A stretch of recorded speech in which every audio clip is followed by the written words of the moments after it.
Capítulo 2. Desde Jaffa hasta lo último de la tierra. Fue en diciembre de 1952, en Jaffa, Israel, Clemens Hinn, a punto de dar a luz a su segundo hijo, estaba en el hospital, mirando a través de la ventana de su cuarto de maternidad. Una vista hermosa. Las aguas azul oscuro del Mediterráneo se extendían interminablemente. Pero el corazón de esa mujercita de descendencia armenia estaba turbado. Ella estaba destruida por la amargura, el temor y la vergüenza. A distancia, ella podía ver el grupo de rocas negras en el mar, las rocas de Andrómeda.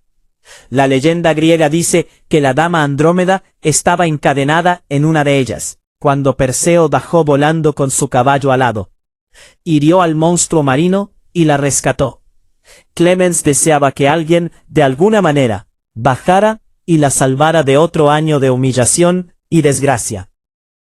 Ella era una mujer ortodoxa griega, devota, pero no sabía mucho acerca del Señor. En aquel cuarto humilde del hospital, sin embargo, trató de negociar con él. Mientras estaba parada al lado de la ventana, sus ojos penetraron el cielo, y ella dijo mentalmente: Dios, solo tengo una petición.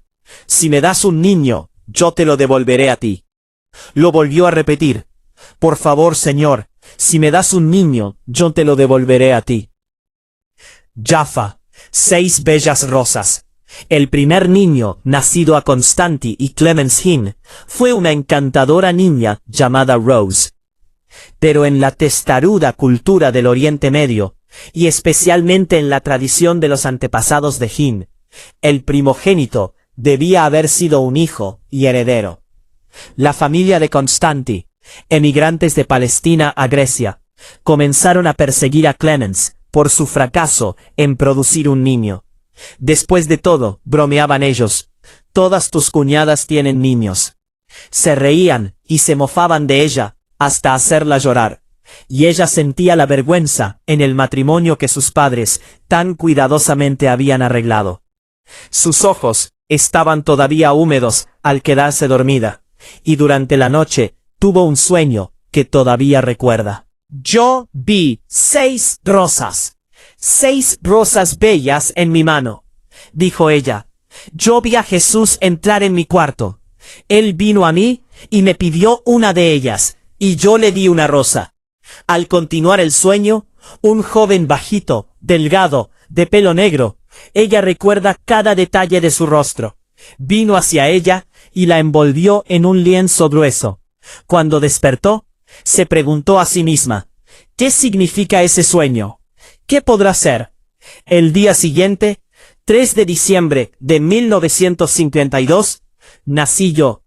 Nuestra familia, con el tiempo, iba a tener 6 niños y 2 niñas, pero mi madre nunca olvidó su pacto con Dios.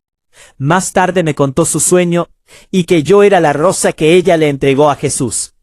Yo fui bautizado en la iglesia ortodoxa griega por el patriarca de Jerusalén llamado Benedictus. De hecho, durante la ceremonia, él me dio su nombre. Haber nacido en la Tierra Santa quiere decir que uno ha nacido en una atmósfera en donde la religión arroja una sombra amplia e inescapable.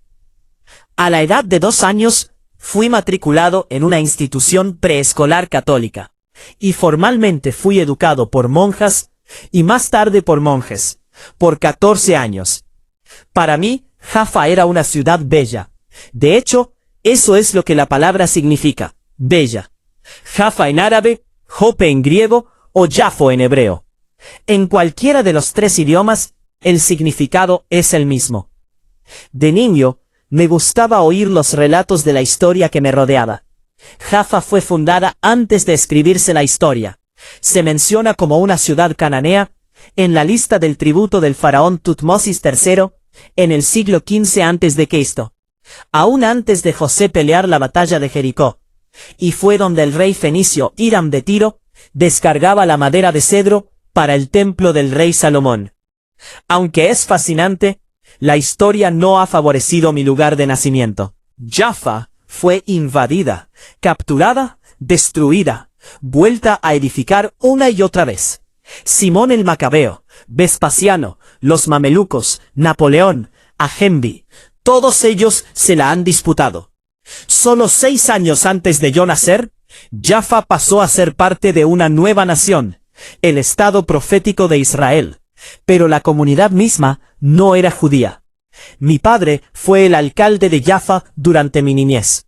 Él era un hombre fuerte, medía alrededor de 6 pies y 2 pulgadas, y pesaba 250 libras, y era un líder natural. Era fuerte en todo sentido, física, mental y volitivamente. Su familia vino de Grecia a Egipto antes de establecerse en Palestina. Pero ser de cualquier otro lugar era común allí. La Jaffa de mi niñez era en realidad una ciudad internacional. Bajando por la calle Raziel hasta la Plaza de la Torre, en donde está la torre del reloj del jubileo de Abdul Hamid, la cárcel de paredes de piedra y la gran mezquita construida en 1810, yo podía oír a la gente hablar en francés, búlgaro, árabe, yiddish y otras lenguas. Y en los kioscos y cafés al aire libre, podía tomar una muestra de bablava, libaya, felafe, zum zum, y docenas de otras golosinas. Así que allí estaba yo, nacido en Israel, pero no judío, criado en una cultura árabe, pero no árabe de origen, asistiendo a un colegio católico, pero criado como ortodoxo griego. Los idiomas son fáciles en esa parte del mundo. Yo creía que para todo el mundo era normal que hablase 3 o 4 idiomas. En nuestro hogar se hablaba árabe, pero en el colegio las hermanas católicas enseñaban en francés, excepto por el Antiguo Testamento, que se estudiaba en hebreo antiguo. Durante mi niñez, los 100.000 habitantes de Jaffa colindaban con la creciente población de los judíos, en Tel Aviv al norte. Hoy, la metrópolis tiene el nombre oficial de Tel Aviv-Jaffa. Unos 4.000 personas viven en esa área. En realidad, Tel Aviv comenzó como un experimento judío en 1909, cuando 60 familias compraron 32 acres de terreno arenoso al norte de Jaffa, y se trasladaron al lugar. Estaban cansados de las apiñadas y ruidosas vecindades árabes en donde vivían. La expansión continuó hasta que Tel Aviv vino a ser la ciudad más grande de Israel. Aunque mi padre no era judío, los líderes israelitas confiaban en él, y ellos estaban contentos de tener alguien en Jaffa que pudiera relacionarse con una comunidad tan internacional. Nosotros estábamos orgullosos de su círculo de amigos, que incluía muchos líderes internacionales y nacionales. A él se le pidió que fuera embajador de Israel en naciones extranjeras, pero decidió quedarse en Jaffa. Sin embargo, había poco tiempo para la familia. De hecho, no puedo decir realmente que yo conocía a mi papá en aquel tiempo. Parecía que él siempre estaba asistiendo a una función oficial o a una reunión importante. Él no era una persona expresiva, solo estricta, y raras veces tenía demostraciones físicas de afecto. Mi madre, sin embargo, suplía todo eso. Eso también era parte de la cultura. Los hombres eran hombres. Vivíamos cómodamente. La posición de papá en el gobierno hizo posible que tuviéramos un hogar en los suburbios. Era un hogar maravilloso, que tenía una tapia alrededor, con vidrios arriba para seguridad. Mi madre era una ama de casa en todo el sentido de la palabra.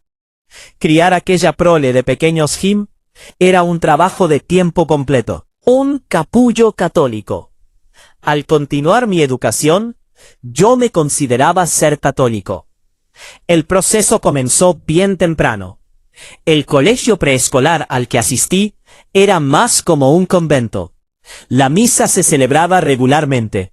Mis padres no protestaron, porque una educación privada católica era considerada la mejor disponible. Durante la semana estudiaba con monjas, y los domingos iba a la iglesia ortodoxa griega con mamá y papá. Pero eso no se consideraba un problema principal en la políglota Jaffa. Lealtad a una iglesia en particular no parecía tan importante. ¿Era yo católico? Absolutamente. El catolicismo era mi vida de oración. Ocupaba mi tiempo y atención 5 días a la semana. Vino a ser mi mentalidad. Prácticamente yo vivía en el convento encerrado, y en aquel capullo yo llegué a estar alejado del mundo. También estaba separado del mundo de una manera desafortunada. Desde la temprana edad tuve la aflicción de la tartamudez. A la más mínima expresión social o nerviosismo, comenzaba a tartamudear, y era casi insoportable. Se me hacía difícil hacer amigos. Algunos niños se burlaban de mí, otros permanecían alejados.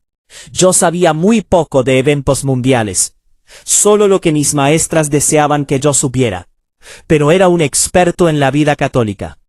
Al continuar, la escuela asistía al Collège de Ferré, el colegio de los hermanos, y fui enseñado por frailes. Aún siendo un niño pequeño, yo era extremadamente religioso. Oraba y oraba, probablemente más de lo que muchos cristianos oran hoy. Pero todo lo que yo sabía orar era el Ave María, el Credo, la oración del Señor y otras oraciones prescritas. Solo raras veces hablaba realmente con el Señor. Cuando tenía alguna petición específica, la mencionaba. De otra manera, mi vida de oración era más bien organizada, muy rutinaria. La máxima parecía ser: debes sentir dolor cuando oras. No había prácticamente ningún lugar para arrodillarse, excepto en la roca blanca de Jerusalén, que estaba donde quiera. La mayoría de los hogares son hechos de ella, y en las escuelas a las que yo asistía no tenían alfombra, solo pisos de roca blanca. Realmente llegué a creer que si uno no sufre con su súplica, el Señor no la escucha. Que el sufrimiento era la mejor manera de ganar el favor de Dios, aunque prácticamente ninguna espiritualidad acompañaba a la enseñanza. Tampoco todavía apreciaba el fundamento que recibí de la Biblia. A menudo pienso, ¿a cuántos niños se les enseña el Antiguo Testamento en hebreo? Y nuestros viajes literalmente hacían viva la palabra de Dios. Una vez viajamos al Negev, donde nos paramos al lado de los pozos de Abraham, aquellos que había cavado, y aprendimos acerca de él. Aquella experiencia quedará conmigo para siempre. Su túnica era más blanca que lo blanco. Muchas veces en mi vida, Dios me ha hablado en visión. Esto sucedió una vez durante mis años en Jaffa, cuando era un niño de 11 años. Realmente creo que fue en aquel momento cuando Dios comenzó a moverse en mi vida. Puedo recordar la visión como si hubiese sucedido ayer. Yo vi a Jesús entrar en mi cuarto. Él tenía puesta una túnica que era más blanca que lo blanco, y un manto rojo oscuro sobre la túnica. Vi su pelo, miré a sus ojos, vi las señales de los clavos en sus manos, lo vi todo. Tú tienes que entender que yo no conocía a Jesús. No le había pedido que viniera a mi corazón. Pero en cuanto lo vi, lo reconocí. Sabía que era el Señor. Cuando sucedió, yo estaba dormido, pero de repente mi cuerpito fue arrebatado en una sensación increíble que solo se puede describir como eléctrica. Sentí como si alguien me hubiera conectado a un enchufe eléctrico. Sentía un adormecimiento como si agujas, 1.000.000 de ellas, entraran a través de mi cuerpo. Y luego el Señor se paró frente a mí, mientras yo estaba en un sueño bien profundo. Me miró directamente a los ojos, y con sus ojos más bellos, los más bellos que he visto, sonrió y sus brazos se abrieron. Yo podía sentir su presencia. Fue maravilloso, y nunca la olvidaré. El Señor no me dijo nada, solo me sonrió, me miró y desapareció. Inmediatamente me hallé bien despierto. En ese momento apenas podía entender lo que estaba pasando, pero no fue un sueño. Aquella clase de sentimientos no ocurren en un sueño. Dios me permitió experimentar una visión que crearía una impresión indeleble en mi vida joven. Al despertarme, la sensación maravillosa todavía estaba allí. Abrí los ojos y miré alrededor. Pero este sentimiento intenso, poderoso, estaba todavía en mí. Me sentí totalmente paralizado. No podía mover un músculo, ni una pestaña. Estaba completamente petrificado allí. Pero todavía yo estaba en control de mis facultades. Este sentimiento extraño me sobrecogió, pero no me dominó. En realidad, sentí que podía decir, no, yo no deseo esto. Y la experiencia se hubiera ido.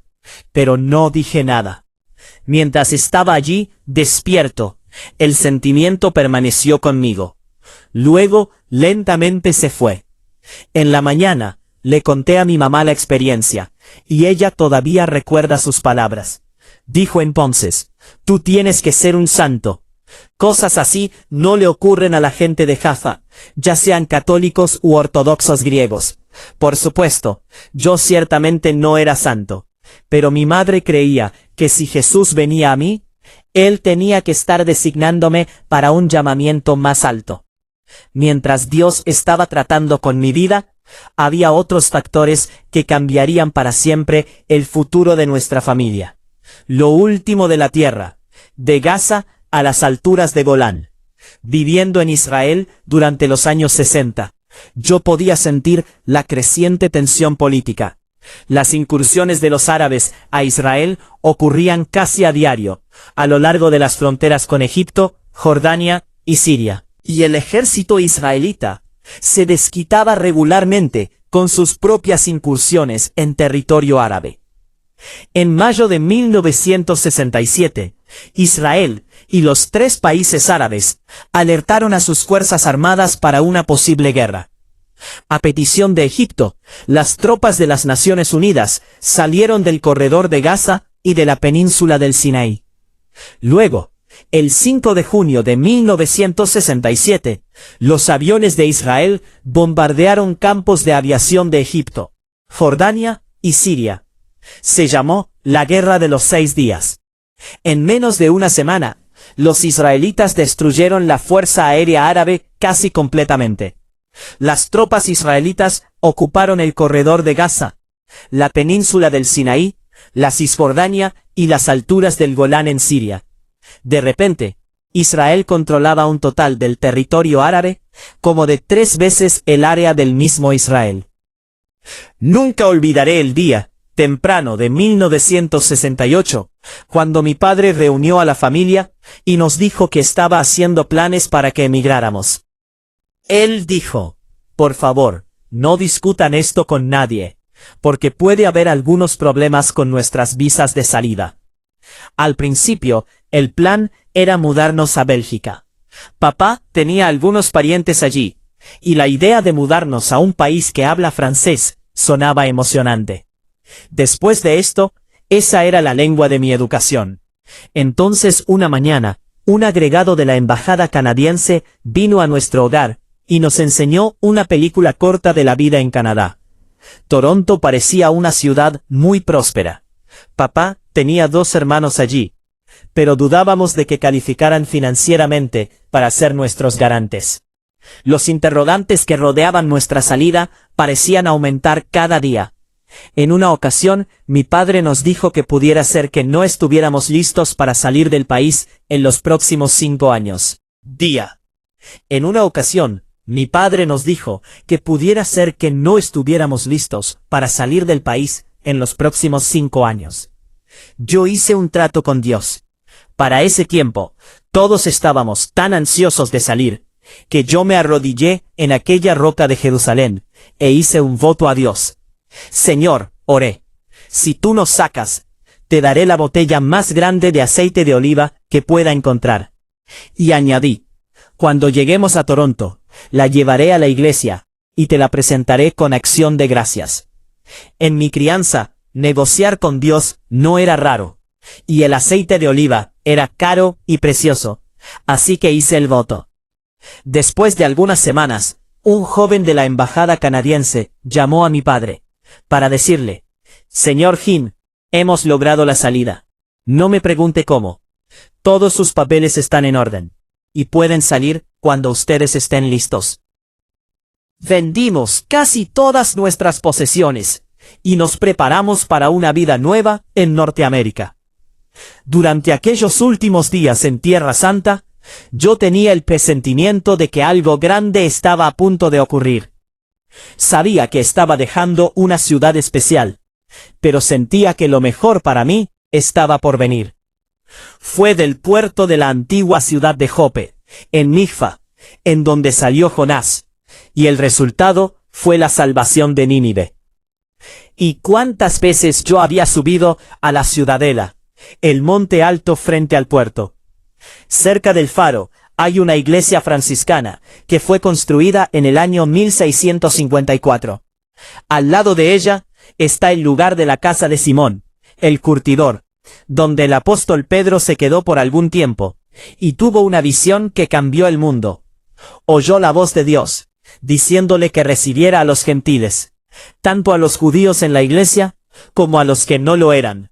Pedro respondió: en verdad comprendo que Dios no hace acepción de personas, sino que en toda nación se agrada del que le teme y hace justicia. El libro de los Hechos, capítulo 10, versículos 34 y 35. Desde aquel mismo momento, el mensaje de Cristo se extendió desde Jope a Cesarea, y hasta el fin del mundo, beneficiando a toda la humanidad. Mientras íbamos por la carretera de Haganá al aeropuerto de Lod, yo me preguntaba, ¿volveré a ver este lugar? Pensé en aquellas monjas católicas que tan amorosamente me habían enseñado. ¿Había visto yo sus rostros alguna vez? ¿Sería esta la última vez en verlas? Por la ventana del avión miré por última vez a Tel Aviv. Una inmensa expansión de cubos de color gris blanquecino. Detrás de mí había millas de naranjales, color verde oscuro. Las colinas de Judea languidecían en la distancia. Al dirigirnos sobre las aguas del Mediterráneo, miré hacia abajo y dije un último adiós a Jaffa. Había un nudo en mi garganta. Yo tenía 14 años, y era el único lugar que había conocido. Helado en el kiosco. La llegada de la familia Hin a Toronto en julio de 1968 no fue un evento anunciado, y así era como mi padre lo deseaba. Ningún comité nos dio la bienvenida, y él no tenía promesa de trabajo. Llegamos con la ropa que teníamos puesta, unas cuantas posesiones en las maletas, y un poco de dinero de lo que habíamos podido vender en Jaffa. Era suficiente, por lo menos, para vivir algunos días. Nuestra nueva vida comenzó en un apartamento alquilado. ¡Qué impacto aquel de aterrizar de súbito en una cultura extranjera! Yo podía tartamudear en varios idiomas, pero el inglés no era uno de ellos. 1, 2, 3 era todo lo que podía decir. Pero papá había estudiado suficiente inglés como para llegar a completar una solicitud de trabajo. Y resultó. Él aceptó el reto de llegar a ser, de todas las cosas, un vendedor de seguros. Yo no sé si fue la carga de tener que criar una familia grande o su confianza natural en tratar con la gente, pero mi papá llegó a prosperar inmediatamente en su nueva profesión. En pocos meses nos mudamos a nuestro propio hogar. Todos estábamos tan orgullosos de esto. La vida cambió rápidamente para mí. En vez de asistir a un colegio privado católico, fui a una escuela pública, la escuela secundaria George Viner. Y como la mayoría de los niños en la escuela tenían trabajo de media jornada, eso era lo que yo quería hacer. Vivíamos en la sección North York de Toronto, y no muy lejos del nuevo centro comercial de Fairview, en donde se había abierto. Yo solicité empleo a un pequeño kiosco que vendía hamburguesas y helado. Aunque no tenía experiencia previa de trabajo, me aceptaron, y todos los días, después del colegio, allá iba yo. Un sábado, fui a un mercado, y le pregunté al gerente, ¿dónde puedo encontrar un buen aceite de oliva? Yo necesito una botella o recipiente, el más grande que usted tenga. Por supuesto que él encontró uno grande. Al día siguiente, caminé orgullosamente a la iglesia ortodoxa griega, y cumplí mi voto con Dios. Lo coloqué al frente del altar, y silenciosamente dije: gracias, Señor, gracias por traernos salvos a nuestro nuevo hogar. Mi corazón estaba tan lleno como aquel frasco de aceite. En el kiosco hice mi trabajo. Debido a mi tartamudez, no conversaba mucho, pero velozmente echaba helado en aquellos barquillos. Trabajé con un compañero llamado Bob. Habría perdido Bob la razón. Nunca olvidaré el día de 1970, cuando fui a trabajar y encontré a Bob, que había hecho algo muy extraño. En todas las paredes de aquel pequeño kiosco, había puestos pedazos de papel, con versículos de la Escritura. Yo pensé que había perdido la razón. Yo sabía que él era cristiano. Él me lo había dicho. Pero ¿no iba esto demasiado lejos? Me dije a mí mismo: ¿por qué está haciendo esto? Probablemente yo conozca las Escrituras mejor que él. Finalmente le pregunté: ¿cuál es el propósito de todos estos pedazos de papel? Instantáneamente comenzó a testificarme. Pensé que nunca pararía, y cuando terminó, decidí mantenerme lo más lejos que pudiera de este compañero loco. Por mucho tiempo traté de evadirlo o evitarlo, pero era casi imposible. Después de todo, teníamos que trabajar juntos. Una y otra vez, él trataría el tema de la religión. Pero era más que esto. Él quería hablar sobre el nuevo nacimiento. Una frase que yo no tenía dentro de mi vocabulario limitado. Tampoco en mi punto de vista de las Escrituras. Finalmente, Bob dejó de trabajar en el kiosco. Pero muchos de sus amigos estaban en mi colegio. Y por los próximos 2 años, yo hice todo lo que pude por evadirlos. Pensé: son un montón de cosas raras. Se veían extraños, hablaban extraño. Eran completamente opuestos a las monjas que me habían enseñado. Durante mi último año en George Viner, por segunda vez en mi vida, tuve un encuentro con el Señor. Él vino a mi cuarto y me visitó.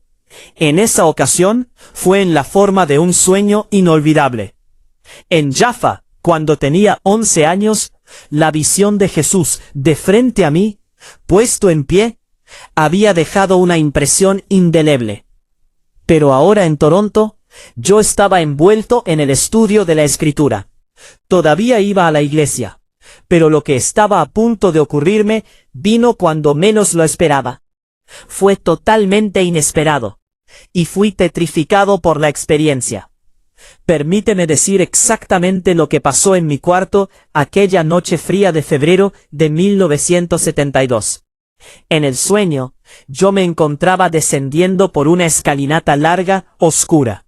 Era tan inclinada que pensé que me caía, pero me llevaba a un abismo profundo, sin fin. Estaba atado a una cadena, a un prisionero frente a mí, y a otro prisionero detrás de mí. Yo estaba vestido con la ropa de un preso. Había cadenas en mis pies y alrededor de mis muñecas. Hasta donde yo podía ver, al frente y detrás de mí, había una interminable línea de cautivos. Luego, en aquella niebla de aquel abismo semioscuro, vi docenas de hombrecitos que se movían alrededor. Eran como enanos con orejas, con una forma rara. Yo no podía ver sus rostros, y sus formas eran casi invisibles, pero nos jalaban hacia abajo como un hato de ganado para el matadero, o aún peor. Súbitamente, apareciendo no sé de dónde, estaba el ángel del Señor. Oh, fue maravilloso verlo. El ser celestial revoloteaba al frente de mí, solo a unos pocos pasos. Nunca en mi vida he visto tal cosa, ni aun en sueño. Un ángel resplandeciente y bello, en medio de aquel abismo oscuro y negro. Al yo mirar de nuevo, el ángel hizo un movimiento con su mano para que yo fuera hacia él. Entonces me miró a los ojos y me llamó. Mis ojos fueron cautivados por los suyos, y comencé a caminar hacia él. Instantáneamente, aquellas cadenas cayeron de mis manos y mis pies. Ya yo no estaba atado a mis compañeros presos. Rápidamente aquel ángel me llevó a través de una puerta abierta, y al momento de caminar en la luz, el ser celestial me tomó de la mano y me dejó en Don Mills Road. Es el nombre de una calle, en la misma esquina del colegio George Viner. Me dejó a solo unas pulgadas de la pared del colegio, al lado de la ventana. En un segundo, el ángel se había ido, y me desperté, y deprisa fui al colegio para estudiar en la biblioteca antes de que comenzaran las clases. Casi no podía pestañear. Al estar sentado allí, ya sin pensar acerca del sueño, un pequeño grupo de estudiantes vino a mi mesa. Inmediatamente los reconocí. Eran los que habían estado molestándome con toda esa charla de Jesús. Me pidieron que me uniera a ellos en una reunión de oración en la mañana. El salón estaba al salir de la biblioteca. Pensé, bueno, me los quitaré de encima.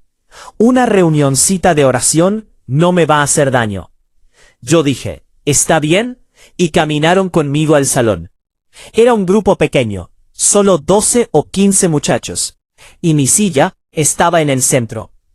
De repente, todos entero levantaron las manos, y comenzaron a orar en algún idioma extraño. Yo ni aún cerré mis ojos. Casi no podía pestañear. Allí había estudiantes de 17, 18, 19 años, muchachos que había conocido en clase, alabando a Dios con sonidos ininteligibles. Nunca había oído hablar en lenguas, y estaba pasmado. Pensar que aquí estaba Benny, en un colegio público, en una propiedad pública, sentado en medio de un grupo de fanáticos. Era más de lo que yo podía comprender. Yo no oré, solo observaba. Lo que pasó después era más de lo que jamás hubiera podido imaginar. Me sobrevino una ansia repentina de orar, pero realmente no sabía qué decir. Dios te salve María. Parecía inapropiado para lo que yo estaba sintiendo. Nunca me habían enseñado la oración del pecador en ninguna de mis clases de religión. Todo lo que podía recordar de mis encuentros con la gente de Jesús era la frase, tú tienes que conocer a Jesús. Aquellas palabras parecían fuera de lugar para mí, porque yo creía que lo conocía. Fue un momento embarazoso. Nadie estaba orando conmigo, ni aún por mí. Sin embargo, estaba rodeado por una atmósfera espiritual más intensa que jamás había sentido. ¿Era yo un pecador? No lo creía. Yo era un niñito bueno, católico, que oraba todas las noches y confesaba los pecados, ya sea que lo necesitara o no. Pero en aquel momento cerré los ojos y dije 5 palabras que cambiaron mi vida para siempre. En voz alta dije, Señor Jesús, ven otra vez. No sé por qué las dije, pero eso fue todo lo que salió de mi boca. Repetí aquellas palabras una y otra vez. Señor Jesús, ven otra vez. Señor Jesús, ven otra vez. Pensaba que él había dejado mi casa o salido de mi vida. Realmente no lo sabía. Pero cuando dije esas palabras, una cierta sensación vino sobre mí. Volví a sentir el adormecimiento que sentí cuando tenía 11 años. Era menos intenso, pero podía sentir el voltaje de aquella misma fuerza que salía a través de mí. Lo que realmente sentí, sin embargo, fue que aquel arranque de poder me estaba limpiando. Instantáneamente, de adentro hacia afuera, me sentí absolutamente limpio, inmaculado y puro. De repente, vi a Jesús con mis propios ojos. Ocurrió en un momento. Allí estaba él, Jesús. Las 8:05. Los estudiantes a mi alrededor no podían saber lo que estaba pasando en mi vida. Todos estaban orando. Luego, uno por uno, comenzaron a salir del salón para sus clases. Eran las 8:05 de la mañana. Por ese tiempo, yo estaba sentado allí, llorando. No sabía qué hacer o decir. En aquel momento, no lo entendía. Pero Jesús se hizo tan real para mí como el piso que estaba debajo de mis pies. Realmente yo no oré, sino simplemente pronuncié esas 5 palabras. Pero sabía sin lugar a dudas que algo extraordinario había pasado en aquella mañana de febrero. Casi se me hizo tarde para la clase de historia. Era una de mis asignaturas favoritas. Estábamos estudiando la Revolución China, pero ni siquiera podía escuchar al maestro. No recuerdo nada de lo que se dijo. La sensación que comenzó aquella mañana no me dejaba. Cada vez que cerraba los ojos, allí estaba en Jesús. Y cuando los abría, todavía Él estaba allí. La visión del rostro del Señor no me dejaba. Todo el día lo pasé llorando, y la única cosa que podía decir era: Jesús, yo te amo. Jesús, yo te amo. Al salir del colegio y comenzar a caminar por la vereda hacia la esquina, miré a la ventana de la biblioteca, y entonces me di cuenta de todo el asunto. El ángel, el sueño, todo fue real otra vez. ¿Qué estaba Dios tratando de decirme? ¿Qué le estaba pasando a Benny?